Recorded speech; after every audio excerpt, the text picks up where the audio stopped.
Kak Rizky, benar atau salah anak-anak muda usia 20 hingga 30 tahun banyak yang melek manajemen keuangan?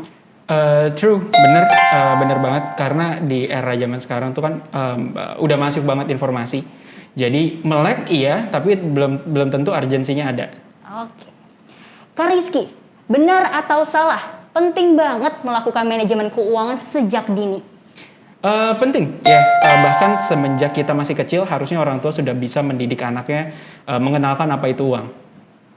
Kak Rizky, benar atau salah anak muda zaman sekarang suka pamer investasi dengan alasan FOMO? Benar, karena memang FOMO ini memang sebuah fenomena ya, apalagi di era sosial media, semua orang rasanya pengen kasih tahu bahwasanya mereka udah achieve apa gitu. Kak Rizky, benar atau salah anak muda dengan penghasilan pas-pasan di atas UMR dikit bisa jadi crazy rich lewat investasi? Betul, tapi juga bisa jadi miskin dalam semalam. Kak Rizky, benar atau salah nunggu kaya dulu nih baru butuh financial planner? Salah. Justru harusnya habit yang baik sudah dimulai semenjak dia nggak punya duit. Kalau misalnya udah punya duit, nanti juga susah naikin level up keuangannya. Ngomong-ngomong soal generasi milenial nih, sekarang mereka tuh udah makin melek sama investasi. Baik yang bertujuan untuk melindungi kekayaan atau karena banyaknya keinginan yang melampaui kebutuhan. So, gimana cara ngatur keuangan yang baik? Karena kan kalau mau investasi juga harus punya mindset manajemen keuangan yang baik kan? Dan kali ini Pochill Podcast sambil ngecil bersama gue Gisa Lazaria. Kita udah kedatangan Kak Rizky Syam, yaitu financial planner dari PT Solusi Finansialku. Halo Kak Rizky. Halo Kak Gisa. Gimana kabarnya, sehat-sehat Kak? Alhamdulillah sehat. Kak, aku udah penasaran banget sih gimana cara komposisi pembagian yang bijak gitu dalam mengelola keuangan. Tapi sebelum itu aku pengen tanya sih, tanggapan kakak ngelihat generasi milenial yang udah makin melek investasi, beberapa juga udah makin melek manajemen keuangan dan seputar finansial. Tanggapan kakak gimana?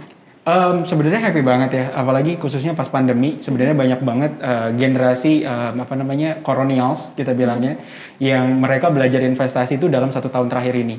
Dan itu juga terlihat dari persentase kenaikan investor di Indonesia. Kalau kita lihat dari berdasarkan saham misalnya, itu luar biasa tingginya, hampir 2 kali lipat.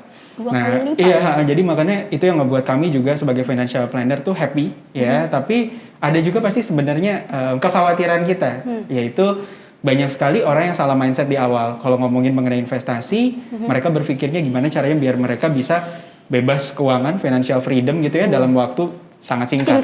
Jadi yang mereka lakukan sebenarnya bukan berinvestasi, tapi lebih ke berspekulasi. Gitu. Nah itu yang sebenarnya jadi PR kita bareng-bareng untuk ngebenahin ini. Karena kalau misalnya investor di Indonesia itu waktunya cuma singkat, dikit banget gitu ya, itu pasti juga tidak ada keberlangsungan untuk jangka waktu lama. Artinya ya nanti ekonomi Indonesia cuma sebentar doang tuh peaknya investornya. Habis itu mereka nanti kecewa karena salah pemikiran di awal. Lalu seberapa penting nih orang ngatur keuangan dan dampaknya apa kalau emang generasi milenial sudah makin melek sama manajemen keuangan? Dampaknya seberapa besar dan berapa penting? Sebenarnya kalau kita ngomongin khususnya millennials gitu ya, biasanya tuh millennials tuh karena pemikirannya yang penting cuma nyari duit, pemikirannya juga salah. Nanti yang kita takutkan adalah pemikiran mereka nanti bukan mikirin karir, tapi mikirin income. Maksudnya mereka bisa kerja anything, yang penting mereka dapat duit, tapi mereka tidak memikirkan karir ke depan. Kalau pemikirannya udah salah di awal, ngomongin mengenai duit, apa arti duit aja belum tentu kan semua orang tahu. Ya kan, kalau misalnya aku tanya sama Kak Gisel misalnya, apa arti duit? Ya untuk misalnya mau untuk memenuhi kebutuhan atau untuk kalau alat aku tukar, sih gitu ya. ya atau di luar gaya hidup sih aku lebih udah pikir ke depan ya. Gitu. Nah jadi kayak uang itu kalau kita biasanya, kalau saya dari literatur yang saya baca, uang itu kan artinya adalah life energy. Jadi kan kita udah capek nih ngeluarin waktu kita, ya kan, nukerin waktu kita untuk menghasilkan uang. Tapi seringkali uang ini disalahgunakan, jadi uangnya justru malah dihamburkan. Gitu. Jadi kayak ya intinya tuh dalam 1 bulan misalnya let's say fresh graduate gitu, gaji rata-rata kalau di Jakarta berapa? Ya angka around 6-7 juta, mungkin 8 juta gitu. Ketika mereka terima gaji segitu, biaya hidupnya justru bisa sampai 50%. Jadi gaya 70%. Hidup lebih besar daripada pendapatan. Jadi biaya hidupnya tuh terkadang terlalu gede, gaya hidupnya juga terlalu gede. Jadi itu yang ngebuat jadinya apa namanya, mereka itu susah untuk level up keuangannya. Mereka jadinya stuck di situ-situ aja. Bukan pekerjaan mereka yang salah, tapi mereka tidak punya urgensinya. Kenapa mereka harus bebas keuangan segala macam? Karena mungkin ya itu arti uang menurut tiap orang beda. Iya. Nah makanya will be better ketika kita merencanakan keuangan itu penting dari awal. Biar apa?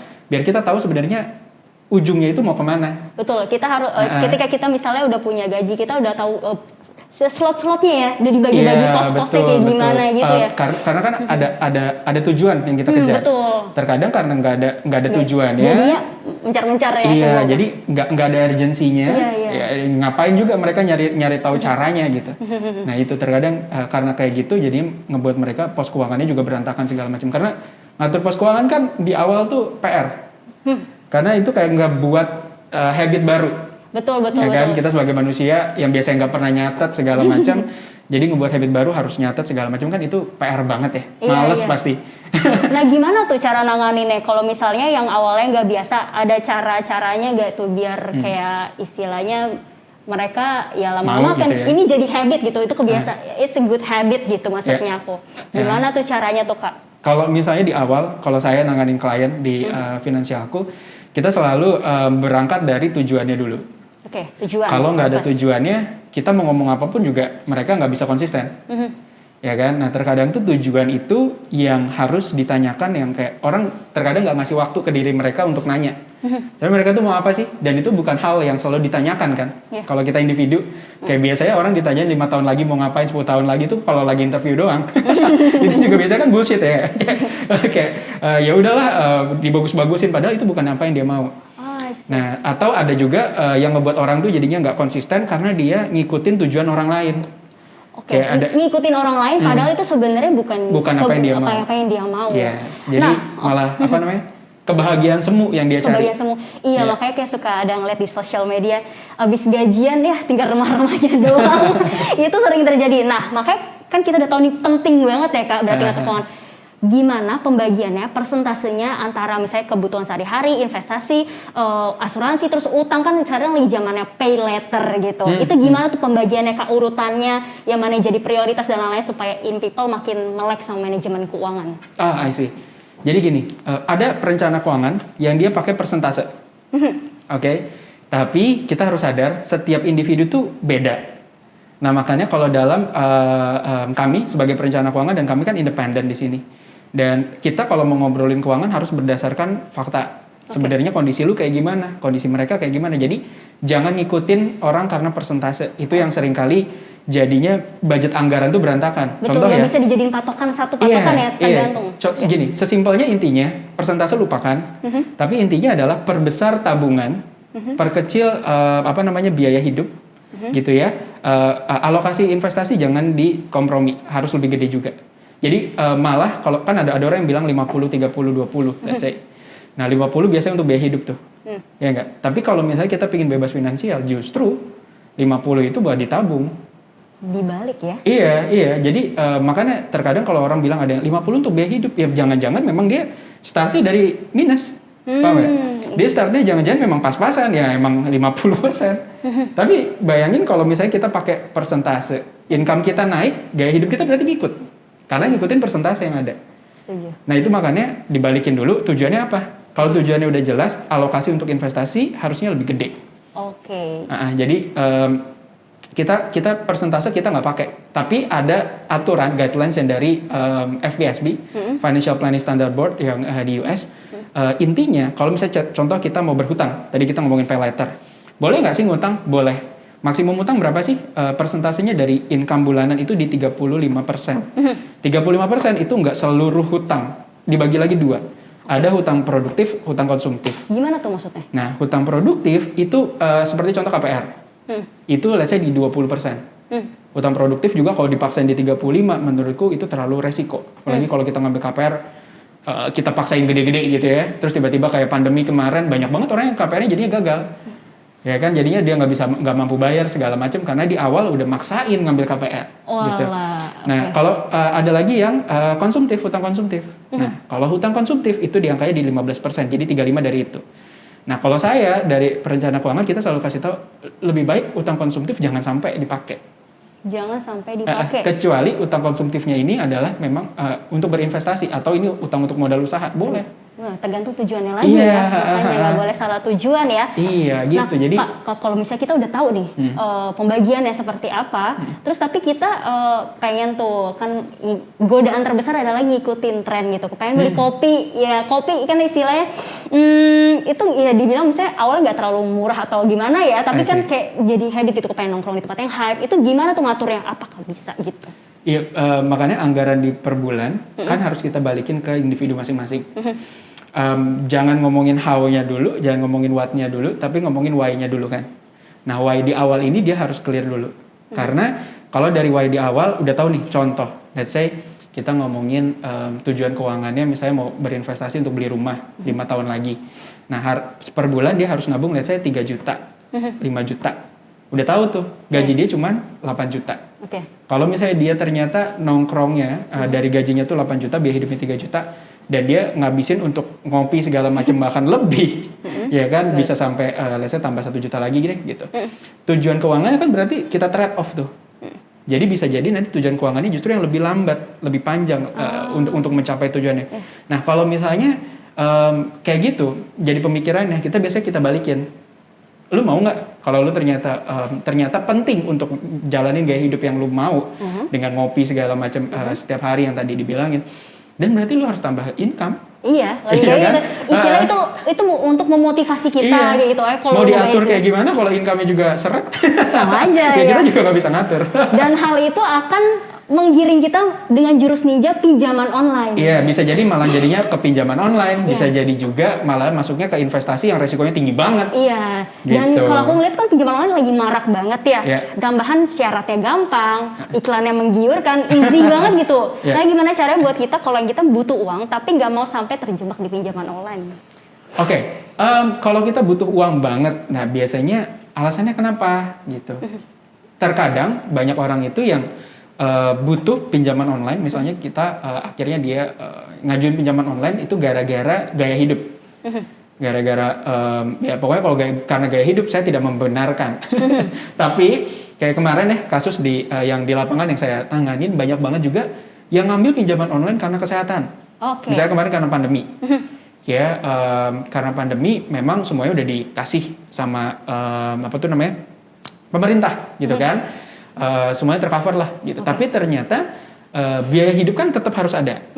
Nah itu yang ngebuat akhirnya bengkak tuh. Kalau biaya hidupnya tidak bisa dibiayain, akhirnya waktu itu kasusnya ada suami istri, suaminya COVID, terus harus isolasi mandiri dan dia kerjanya freelance gitu. Akhirnya dia nggak ada pemasukan nih.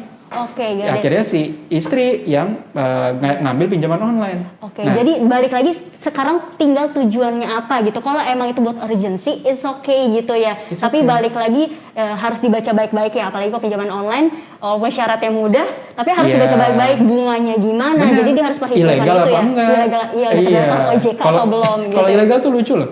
Ilegal tuh baru minjem 2 hari langsung ditagih, aneh banget. Aku kepengen nextnya sih bahas soal gimana nih cara dapat cuannya, tapi kalau gitu kita cheers dulu kali ya Kak. Thank you.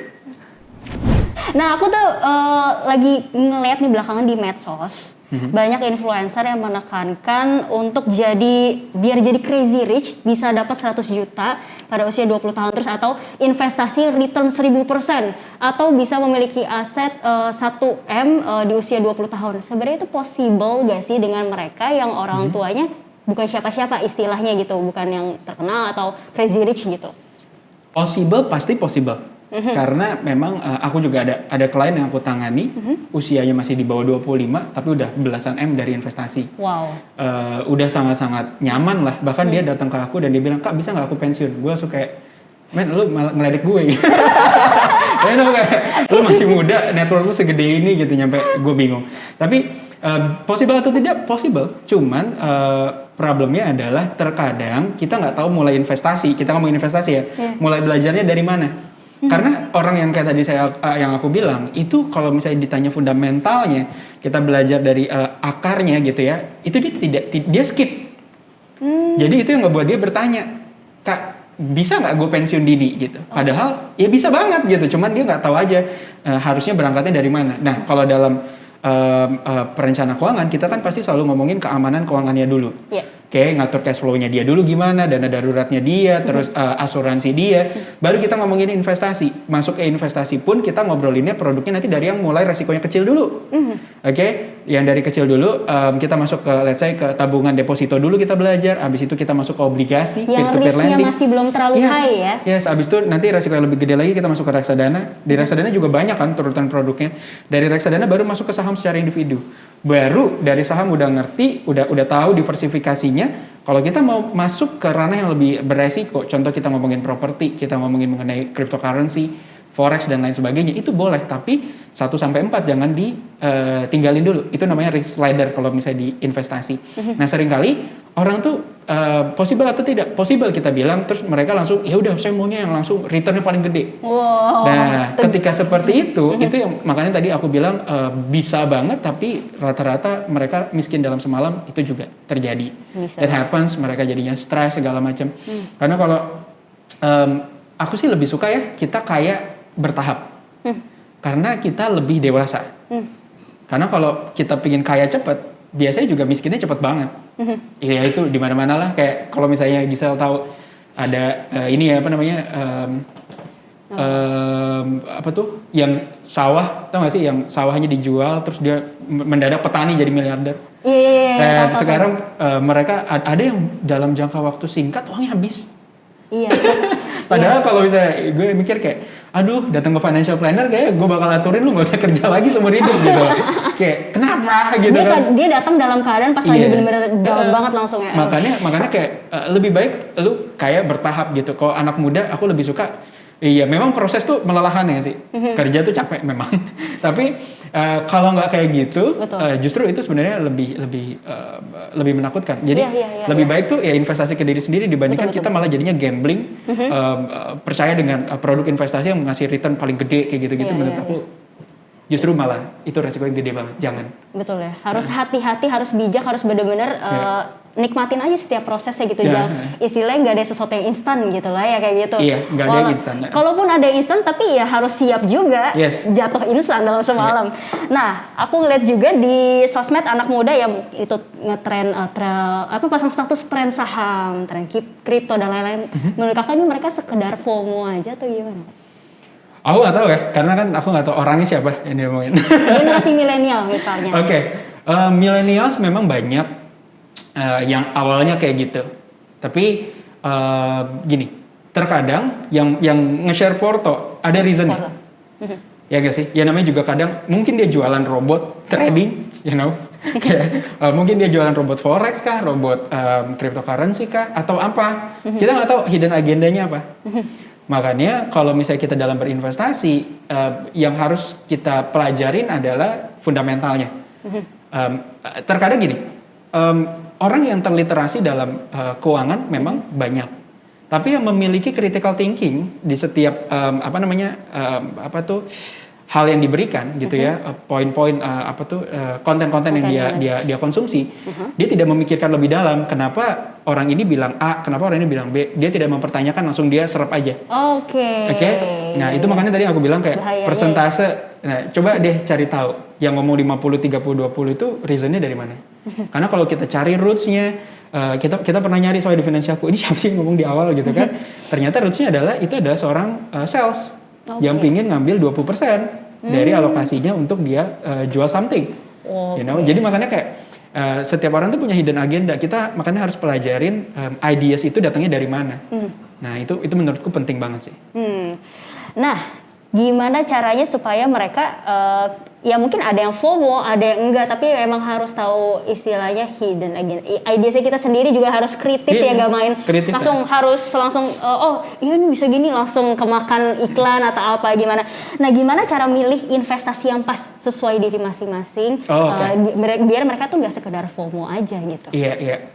Kalau dari sisi perencana keuangan, kita biasanya bedakan ada 3 tipe. Level pertama itu kalau misalnya investasi kamu kurang dari 3 tahun, itu adalah jangka pendek. Jangka Kalau misalnya 3 sampai 5 tahun itu jangka menengah. Lebih dari 5 tahun itu jangka panjang. Oke. Oke, di setiap jangka waktu ada produk isinya beda-beda. Oke. Let's say, kalau misalnya jangka pendek kurang dari 1 tahun mau nikah, ya jangan masuk saham kegedean. Oke, kenapa? Karena nanti kan punya volatilitas yang tinggi. Iya. Bahkan kalau kami menyarankan tidak sama sekali masuk ke saham. Oke. Karena yang mau kita kejar kalau jangka pendek itu stabilitas keuangan. Betul. Kalau Ya saham kan? fluktuasinya ini banget ya. Iya, sangat fluktuatif. Tapi saham tuh bagus nggak Ki? Bagus kalau 5 tahun lebih. Ya biasanya kalau lebih dari 5 tahun jangka waktunya apa sih? Misalnya contoh uang pensiun. Ya, karena banyak sekali orang yang justru kaya raya karena dia masuk ke saham dan di pensiunnya dia enak banget, bahkan cuma nikmatin dividen. Aku punya ada klien ini true story yang ada di yang klien yang kami handle. Itu dia cuma nikmatin dividen dari bank BRI misalnya. Pas dia pensiun dan itu bahkan dividennya aja yang turun itu tidak bahkan berlebihan. Wow. Bisa 2-3 kali lipat dari biaya hidup dia dalam setahun. Wow. Imagine compound interestnya segede apa. Nah makanya kalau misalnya kita sudah menentukan ini tujuan investasinya untuk kapan ya, untuk jangka menengah kah, jangka pendek, jangka panjang. Nah jadinya kita tuh dengan volatilitas yang ada di market kita harusnya nggak usah pusing, santai aja gitu. Nah cuman kadang karena nggak ada tujuannya, market merah sedikit kita udah pusing, udah bete, disenggol udah marah, ngerti? Iya makanya kalau aku sering lihat juga kayak orang kalau mau berinvestasi harus siap mental juga ya. Harus tahu ini ada resikonya, bakal istilahnya bakal loss gitu, bisa loss gitu. Tapi kalau untuk jangka panjang ya ngapain pusing gitu. Kayak, come on, ini untuk hari tua lo. Kenapa sekarang merah lu pusing gitu? Aku udah pasti kalau misalnya ada klien yang datang seperti itu, ya berarti sudah dipastikan ini belum mengerti mengenai investasi. Mungkin saham yang dia pilih pun tidak relevan dengan tujuan keuangannya untuk jangka panjang atau jangka pendek menengah dan lain sebagainya, kayak gitu. Nah, kalau misalnya kita udah ngerti sistem investasi seperti apa, bagaimana cara mengelola uang yang dihasilkan istilahnya profitnya, cuannya gitu, dikelola lagi. Anyway, investasi itu aku belum ngomong artinya. Oke, seringkali orang kan mengartikan investasi untuk kaya dalam semalam yang tadi aku udah bilang di awal. Tapi sebenarnya investasi itu adalah kendaraan kita untuk mencapai tujuan keuangan kita lebih cepat. Kendaraan kita untuk mencapai tujuan keuangan kita lebih cepat. Misalnya contoh, 5 tahun lagi saya mau ambil KPR rumah gitu ya, pingin DP. Tapi dalam 3 tahun udah tercapai. Dan berarti sudah cukup. Ya kan? Ya alhamdulillah berarti bunganya atau hasil dari investasinya returnnya maksimal. That's good. Nah, cuman terkadang karena orang tidak tahu tujuannya, jadi mereka mikirnya pokoknya compound terus lah, gue nggak tahu buat apa gitu kan. Nah, ya itu yang jadinya terkadang kita jadinya mix match gitu loh, ngatur portfolio investasinya tuh bingung gitu. Anyway, tadi pertanyaan apa? Pertanyaannya gimana kalau misalnya kita udah ngerti sistem investasi tersebut gitu ya, milenial udah bisa pilih nih dia tipenya apa, atau mungkin kalau secara dari high risk low risknya juga dia udah ngerti cara pilihnya, gimana cara dia ngelola keuangan yang dihasilkan istilahnya dari investasi itu, hasilnya istilahnya entah bunganya atau biangnya modalnya gitu. Ngelolanya gimana? Ya udah, biarin aja compound sampai jangka waktunya sudah tercapai. Ya yang tadi berarti ya benar. Kalau udah tercapai ya udah take it. Tapi lihat aja kalau misalnya contoh yang tadi ya. Dalam 3 tahun sebenarnya tujuannya untuk 5 tahun ke depan tapi 3 tahun udah tercapai. Dan kita pikir-pikir ya sebenarnya masih saya belum ada urgensinya untuk beli KPR-nya. Berarti diemin aja dulu ya? Biarin aja, biarkan dia terus menggulung. Bunganya kalau mau diambil nggak apa-apa dong? Atau gimana? Iya nggak apa-apa, tapi kalau bisa ya jangan. Kalau bisa jangan? Karena yang tadi aku bilang, kalau misalnya teman dari investasi kan waktu. Kalau dia masih bisa ngegulung terus makin enak. Coba bayangin gini, kalau orang berinvestasi, contoh kita ngomongin hari tua deh. Ya, banyak sekali perusahaan di Indonesia itu ngasih arahan ke karyawannya. Let's say ketika si karyawannya mengenai hari tua, itu ketika si karyawan 3 tahun lagi mau pensiun. Nah, menurut aku itu adalah hal yang sangat salah. Iya. Harusnya dari awal dia masuk kantor udah dikasih tahu perencanaan pensiun itu seperti apa. Betul. Biar apa? Bayangin kalau kita compound interestnya sampai 15 tahun dan cuma 3 tahun. Ya kan ngegulungnya dikit banget. Betul. Nah, makanya kalau tujuannya untuk hari tua, biarin aja. Ya, jadi Kalau dia tujuan harus untuk jangka pendek, ya makanya tadi waktu kan penting ya. Kalau udah tercapai dan memang sudah waktunya untuk dipakai, ya ambil aja, nggak apa-apa. Nah, Gitu. oke, iya. Jadi Makanya penting udah harus tahu dari awal juga ya yes, gitu ya. Biar ngebangun dia portfolio tuh penting banget untuk ngitung di awal. untuk ngitung di awal dan menentukan investasinya mau jangka pendek, menengah atau panjang. Iya, gitu. iya. Pokoknya ngomongin keuangan jangan pakai emosi. Jangan pakai Ya, emosi, bisa. sabar, mentalnya juga harus. Harus pakai logika. Pakai logika, Iya, iya, ngomongin iya. keuangan tuh harus hitung-hitungan. Kalau kayak gitu Ya. mungkin tapi biar kita adem, cheers dulu kali. Makin Boleh. panas nih pembahasannya.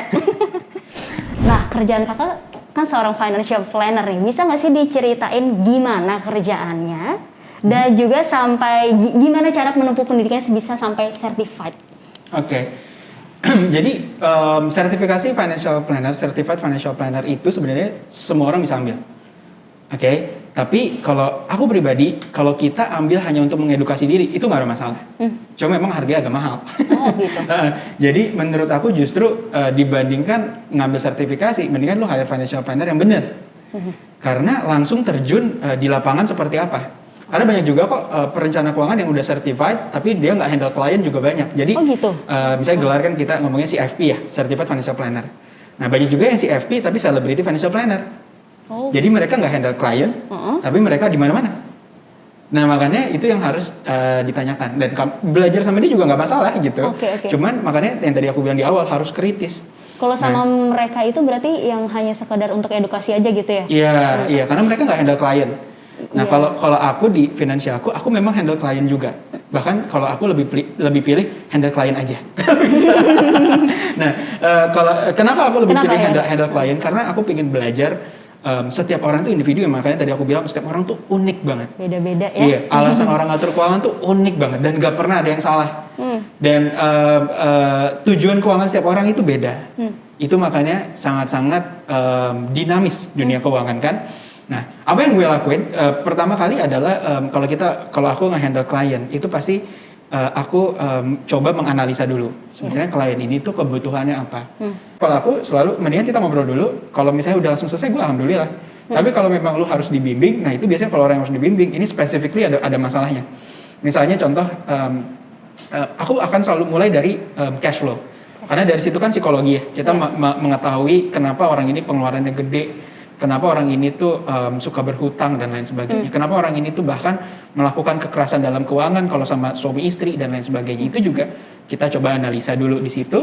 Ketika udah kita ketahui roots-nya, jadi merencanakan keuangan itu kan di awal aku coba menjembatani masa lalu dia Oke. ke masa kini. Masa kini ini kenapa lu kayak gini? Karena masa lalu kenapa? Betul, secara psikologis ya, Yes. iya penting banget. Kita Oke. coba kenalin dulu dan coba dia mengkonfirm itu. Nah, udah tahu masa lalunya, masa kininya udah kita coba atur dan kita tidak melupakan masa depan. Jadi udah ngatur cash flow-nya udah benar. Kita coba ngomongin mengenai asuransi dulu di awal gitu kan. Karena kalau merencanakan keuangan tidak pakai resikonya kita tanggung sendiri juga gitu ya. Nggak pakai asuransi. Menurutku juga sia-sia. Gitu kan. Jadi kita aturin dulu asuransinya, asuransi udah kelar baru kita masuk ke investasi. Nah, kita di situ udah ngomongin mengenai perencanaan dia untuk mau apa aja, mau nikah kah, mau beli rumah, pendidikan anak dan lain sebagainya. Itu di situ alokasi investasinya juga aku coba bantu ramukan untuk dia, tapi aku tidak megang duit klien ya. Aku cuma ngasih tahu doang kayak, oke, harusnya diversifikasinya kayak gini ya. Tapi back again, ini lu yang lakukan. Gitu. Dia lakukan itu. Nanti abis itu di bagian investasi sudah, kita akan ngomongin hari tua. Nah di sini yang sebenarnya aku paling suka kalau sebagai perencana keuangan. Kenapa? Karena kita ngomongin end game, kita ngomongin tujuan akhir nih. Wow. Oke. Nah, dan di sini adalah aku paling banyak belajar. I mean, gue banyak banget belajar dari klien-klien gue kayak masa tua lo mau kayak gimana gitu. Kayak apa yang mau lo lakuin kalau lifestyle lo mau kayak gimana, apa yang lo kejar dalam hidup gitu kan. Itu adalah pertanyaan-pertanyaan yang selalu kita lontarkan biar merangsang si klien ini untuk berpikir lebih jauh gitu. Betul. Ketika dia udah tahu, oh kayaknya Mas Rizky saya pinginnya tuanya itu di kampung halaman saya pingin ngebangun desa saya dan lain sebagainya. Ada yang saya kayaknya nggak suka Mas Rizky kalau tinggal di kampung, saya lebih suka di pegunungan, saya lebih suka di pesisir. saya maunya di perkotaan aja Mas Rizky lebih nyaman. Nah itu makanya kan setiap orang beda. Betul. Nah jadi aku coba mengkonfirm, bener nggak? Kalau dia udah bener di situ, tujuan akhirnya udah tahu. Kita tahu nih nanti ambil langkah selanjutnya seperti apa. Dia udah gitu ya.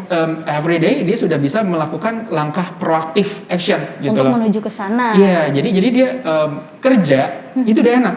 Kenapa? Jadi dia udah nggak usah mikirin kegelisahan kalau misalnya gue kenapa gimana ya orang tua gue, anak gue, udah nggak usah pikirin. Dan gue mau spend uang untuk ini, udah nggak usah lu pikirin karena alokasinya udah kita atur.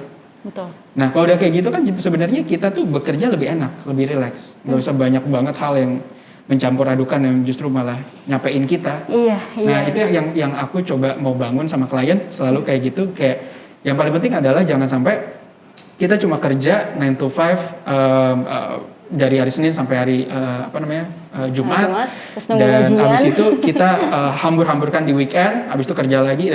Pola-pola kayak gitu kan sering banget ya di perkotaan. Iya. Nah itu makanya yang cuma gara-gara mereka tidak mengenali diri mereka sebenarnya maunya apa.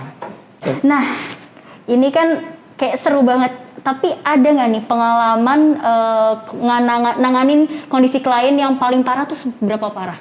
Kalau boleh tahu. Oke. Parah orang kan beda-beda ya. Betul. Iya, Tapi yang paling buat aku pusing itu kalau udah ngomongin hutang. Itu udah paling pusing karena ada orang yang nanya kayak, Kak gimana ya biar aku cepat lunas? Ya bayar kan. Tapi kadang bayar. Kadang orang tuh kayak aku berpikir kenapa gitu. Masalahnya biasanya kalau udah terlilit hutang itu udah paling sulit. Kenapa aku bilang? Karena banyak sekali orang yang mau bunuh diri gara-gara pinjol, let's say. Ya dia udah desperate banget, nggak tahu harus gimana, dan dia udah kena mental lah kita bilang gitu kan. Nah itu menurutku yang paling sulit, karena untuk menjembatani keraguan dia, kesulitan dia, ketakutan dia itu udah sulit. Udah sulit, iya. Dia udah benar titik, udah kena mentalnya ya. Iya, kayak gue mau ngomongin merencanakan keuangan juga udah susah. Karena dia juga udah nggak ada yang bisa istilahnya minus gitu uangnya gimana mau dibagi buat Menurut gitu. aku yang paling sulit itu kalau nanganin orang-orang yang udah terlilit hutang besar. Berarti kalau udah terlilit hutang besar, ya mereka harus cari kerja aja ya. Udah jalan pertamanya juga ya. Atau banyak cara sih. Banyak cara. Banyak cara. Apa aja tuh Kak? Contoh let's say gini, kalau misalnya dia terlilit utang pinjol, gitu kan, kita biasanya coba data dulu deh, utangnya ada berapa banyak. Karena terkadang kalau orang yang terlilit pinjol tuh bukan berarti cuma satu pinjol. Biasanya kan ada 3, 4, aku bahkan ada klien yang nyampe 20-an. Wow. Nah, dia bilang saya nggak tahu lagi nih Pak, mau bayarnya gimana. Ya, saya juga nggak tahu gimana caranya saya bantu Anda. Kalau misalnya Anda aja nggak tahu income-nya dari mana. Nah, cuma jadi pertanyaan kita kayak, kalau lu bisa melakukan pinjol ini, nah itu biasanya coba kita confirm bahwasanya next time lu jangan ngelakuin ini lagi ya. Gitu. Dan caranya biasanya kalau aku itu dari misalnya ada nggak sih keluarga terdekat yang bisa ngebantu lu nutup ini semua dulu. Dan lu bayarnya nanti sama dia aja biar nggak compound bunganya. Iya. Ya nggak sih kayak bunga kartu kredit pinjol itu kan pasti setahun tuh lebih dari 20% ya. Nah kalau misalnya kita bisa memberikan return investasi ke orang yang kita pinjam, let's say kalau kita pinjamnya ke saudara, boleh nggak kalau misalnya gue balikin dengan return 10% misalnya.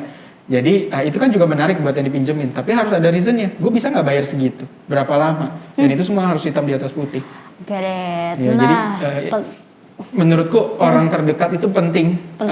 Kalau misalnya udah ngomongin uang, karena seringkali kan kalau udah kena mental, orang terdekat tidak dukung, nah itu yang lebih susah lagi. Nah ngeliat hal tersebut, kita kan nggak mau sampai orang tuh keburu terlilit utang baru ke financial planner. Berarti gitu? Iya kan? Berarti alangkah baiknya kondisi seperti apa, kapan waktu yang tepat kita datang ke financial planner? Oke.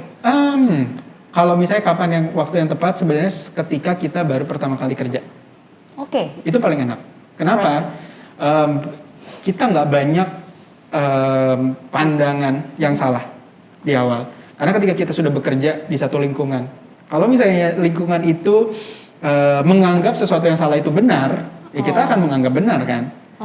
Nah jadi kalau misalnya dari awal kita udah tahu yang benarnya kayak gimana, itu lebih enak, habitnya lebih sehat ke depan. Gitu. Oke, jadi secepat mungkin dan berarti abis baru kerja nih, better harus punya ada financial planner ya, gitu.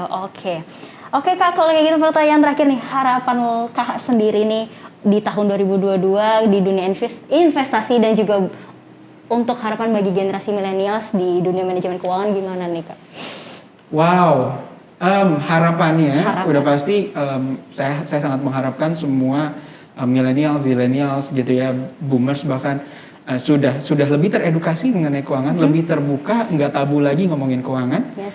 Dan jangan takut untuk berinvestasi. Ya. Yang paling penting adalah tahu investasi yang benar sesuai dengan kebutuhan kita. Nice. Kalau kayak gitu, Kak Rizky, thank you so much. Thank you. Oke. Yes, Dan kalau abis ini aku mau konsultasi keuangan boleh dong ya? boleh, silakan. Wajib banget nih kayaknya konsultasi. Dan well people, kalau kayak gitu aku Gisel Azaria dan Kak Rizky pamit. Semoga obrolan manajemen percuanan ini bisa bermanfaat buat in people dan sampai bertemu di perbincangan Pocil selanjutnya. Pocil, podcast sambil ngecil.